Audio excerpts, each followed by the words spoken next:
Singer নোবেলকে কি somehow ফাঁসানো হয়েছে? তার প্রাক্তন স্ত্রী সালসাবিলও এই মামলায় সন্দেহ প্রকাশ করেছেন। তবে মামলার এজাহার থেকে যে সমস্ত ইনফরমেশন সামনে এসছে সেগুলো কিন্তু বেশ শকিং।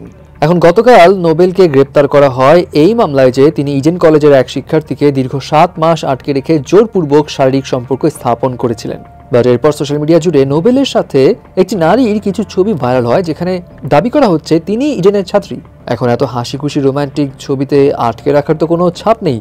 নেটিজনদের একাংশের মনে এই ছবিগুলো দেখে সন্দেহের জন্ম নেওয়াটাই স্বাভাবিক। অ্যাট দ্য সেম টাইম গণমাধ্যমের কিছু রিপোর্টসে নোবেলের প্রাক্তন স্ত্রী সালসাবিলের স্টেটমেন্ট ছিল এরকম: নোবেলের সঙ্গে আমার অনেকদিন দেখা হয় না ঠিক, কিন্তু ফোনে কথা হয়। আর যে অভিযোগ শুনলাম 7 মাস ধরে নোবেল আটকে রেখে জোরপূর্বক শারীরিক সম্পর্ক স্থাপন করেছে, আসলে ওর সঙ্গে 7 মাস কারো পক্ষে থাকা সম্ভব এটা আমার বিশ্বাস হয় না, কারণ ও নেশাগ্রস্ত। তাহলে সে কিভাবে কাউকে আটকে রাখবে? এখন এই ছবিগুলো দেখে অনেকের সন্দেহ জন্ম নিতেই পারে, বাট ভিতর কি ঘটেছে এটা কিন্তু আমরা কেউই জানি না। কিন্তু মামলার এজাহারে ডিটেইলসে যে সমস্ত ইনফরমেশন বলা হচ্ছে সেগুলো কিন্তু আসলে বেশ লোমহর্ষক।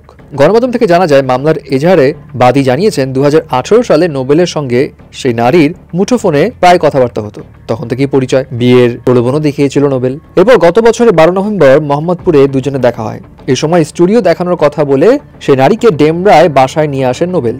সেখান থেকে এই নারী চলে যেতে চাইলে নোবেল ও তার সহযোগী 2-3 জন মিলে তাকে একটি কক্ষে আটকে রাখে এবং মুঠোফোন নিয়ে নেয়। পরিবারের সঙ্গে কথা বলার জন্য মুঠোফোন চাইলে সেটা ভেঙে ফেলা হয়, এতে করে 26,000 টাকার ক্ষতি হয় ওই নারীর। এবং ওখানে এটা উল্লেখ করা হয় নোবেল তাকে আটকে রেখে জোরপূর্বক শারীরিক সম্পর্ক স্থাপন করেছে, সেটার ভিডিও ধারণ করেছে এবং কথা মতো কাজ না করলে সেই ভিডিও সামাজিক যোগাযোগ মাধ্যমে ছড়িয়ে দেওয়ার ভয়ভীতিও দেখিয়েছে। সো অ্যাজ এ রেজাল্ট ভয়ে এই নারী কাউকে কিছু বলার সাহস পাননি।